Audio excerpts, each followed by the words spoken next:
Hali gani tena mpenzi mtazamaji na mwanafamilia wa Power Channel? Karibu tena katika makala ya leo tuweze kujifunza mambo mbalimbali yanayohusu mahusiano, mitindo, urembo na mambo mengi yanayotokea katika dunia hii ya leo. Sasa watu wengi wamekuwa wakiingia kwenye mahusiano kwa kupenda, kwa kulazimishwa na wengine kwa hiari zao wenyewe, lakini wengi pia wamekuwa wakiumia katika hayo wa mahusiano ya mapenzi na kuvunjika kwa muda mfupi kwa kutokujua ni nini la kufanya. Sasa mahusiano mengi yamekuwa yakivunjika na kushindwa kudumu kwa muda mrefu kutokana na kila mtu kumchoka mwenzi wake. Lakini pia unaweza kuwa katika mahusiano kwa muda mrefu na kamwe usichoke kumuona au kutaka zaidi kutoka kwa mpenzi wako.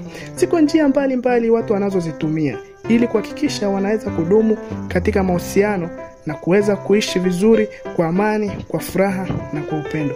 Lakini pia ziko njia mbalimbali zinazotumika na kufanya watu hao kuingia kwenye mahusiano leo, kesho wametoka, kesho kutwa wameumizwa moyo na wapenzi wao wanaoamini kabisa wanawapenza. Sasa nikuletee tu njia mbalimbali ambazo unaweza ukazifanya kwa fasaha zaidi na kuweza kudumu na mpenzi wako unayempenda kwenye mahusiano na kukaa naye kwa muda mrefu na kufikia malengo yenu aidha ya ndoa na kuijenga familia yenu. Sasa watu wengi kwenye mahusiano ya mapenzi wamekuwa na mitazamo tofauti, kila mtu akiamini kuwa mtazamo wake ndo sahihi kuliko wa mwenzake. Sasa nikushauri tu na nikuletee njia hii kwamba geuza mtazamo wako wa mapenzi. Hii inakuwaje? Unapaswa kuitumia kila nafasi unayoipata kufanya mapenzi kama nafasi ya kumuonyesha kitu kipya mpenzi wako.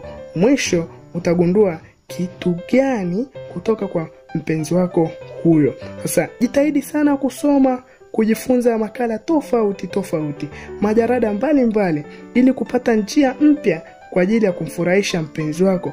Hali hii itakupelekea kumlinda mpenzi wako na asitoke kamwe, asikusaliti na kwenda kwenye mahusiano mengine. Mpenzi wako kama unampenda na kama unatamani kumlinda, basi tumia njia hiyo ili kuhakikisha kuwa anadumu na wewe kwenye mahusiano. Hii tu imekuwa kwamba watu wengi wamezoea kuwa mwanaume ndio kiongozi wa kila kitu, angali tu tumesema kuwa mwanaume ndio kichwa cha familia. Hali hiyo inapelekea mpaka wanawake wengi hawawezi kumwambia mtu wake kuhusu kufanya tendo la ndoa mpaka mwanaume huo adai haki yake hiyo ndo aanze kusema jamani na mimi na hamu ya kufanya mapenzi na wewe. Hilo kwenye mahusiano au kwenye mapenzi ni kitu ambacho kinapaswa kuwekwa kando kabisa ili kuleta furaha kwenye mapenzi yenu, ili uweze kudumu kwa muda mrefu. Pindi unapopata nafasi, jaribu kuitumia nafasi hiyo vizuri, kuishi na kukaa karibu na mpenzi wako. Muonyeshe kitu cha tofauti ambacho unahisi kabisa hichi ni cha kipekee, hauwezi kukipata kwa mtu mwingine yoyote ile. Kwa kufanya hivyo itakuwa ni vizuri zaidi na utaweza kufikia malengo yako ya baadaye. Lakini pia iko njia nyingine ambayo tunasema tafuta ushauri. Kama inavyojulikana tu, kuna mbinu nyingi ambazo wapenzi huzani wanazijua, lakini ni njia moja tu ya kuhakikisha kuwa mapenzi yananoga kila siku ili kutafuta mbinu mpya na za kipekee zaidi. Sasa wapenzi wengi wamekuwa waoga kuomba ushauri kutokana na kwamba mtu ana tatizo ndani ya mahusiano yake, anashindwa kuomba ushauri kutoka kwa watu wengine. Hali hiyo inampelekea mtu kuvumilia yale matatizo anayokutana nayo ndani ya mahusiano yake na mwisho kuamua kusaliti penzi lake kwa ajili ya kutafuta furaha kwa mtu mwingine tofauti kabisa na mpenzi wake. Kwenye mapenzi sio kila rafiki au mtu wako wa karibu anaweza kukupa ushauri mzuri na ukafanya wewe kufanikiwa katika jambo lako.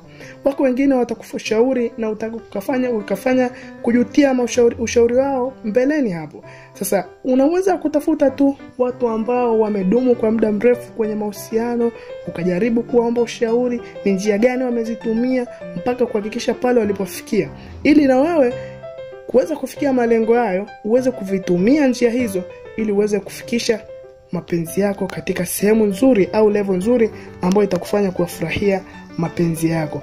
Sasa njia nyingine ni unatakiwa tu kujua vitu ambavyo anavipenda au havipendi mpenzi wako.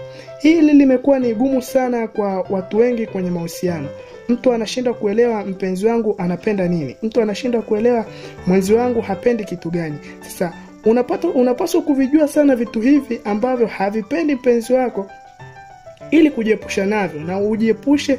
Kwa kufanya hivyo utajiepusha ile kumkwaza mara kwa mara. Hata ikitokea hivyo ujue katika kwamba mpenzi wangu sasa hivi yuko katika mudi gani. Hata ikitokea hivyo ujue ni njia gani utakazozitumia ili kuhakikisha unamrudisha mpenzi wako kwenye mudi ambayo ni nzuri ya upendo na ya amani na ya furaha. Lakini pia wapenzi wengi wamekuwa hawafahamu sehemu ambazo wapenzi wao wanasisimka na kupandisha raha na kumfikisha kileleni kipindi wanaposhiriki tendo la ndoa. Hali hiyo imepelekea wapenzi wengi sana kushindwa kudumu kwa muda mrefu kwenye mahusiano yao.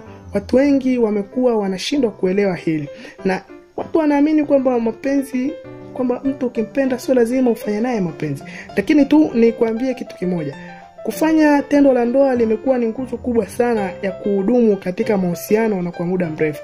Japo wengine wanaamini kwamba kadri utakaposhiriki tendo la ndoa unamchoka mtu, lakini niseme tu ziko mbinu mbalimbali kama hizi unazozitumia na huwezi kumchoka mpenzi wako kamwe, kwa sababu kila siku kutakuwa kuna kitu kipya. Kila siku amani itakuwa inaongezeka. Kila siku upendo utakuwa unaongezeka. Na pale mwanamke anapotumia nafasi yake kumfurahisha mumewe, sio rahisi sana mume wake aende kutamani madanga wa nje. Sasa tumia njia hizi kwa ufasaha zaidi ili uweze kujua na kuelewa namna ya kuishi na mpenzi wako. Pindi kunapohitajika na unapopata nafasi ya kushiriki tendo la ndoa na mwenzi wako, shiriki naye vizuri. Jaribu kumgusa sehemu ambazo ni sahihi, nyeti, na kuweza kumfikisha kileleni. Hii itakufanya wewe kudumu sana na mahusiano ya mtu mmoja na kwa muda mrefu na kufikia malengo yako. Sasa karibu tena mwanafamilia kwa siku nyingine. Huu ni mwanzo tu, tunaendelea kufurahishana na tunaendelea kufundishana mara kwa mara. Lakini pia nikushauri tu usisahau kusubscribe, kulike, kushare na kucomment ili kuwa kwanza kuendelea kupata makala yetu.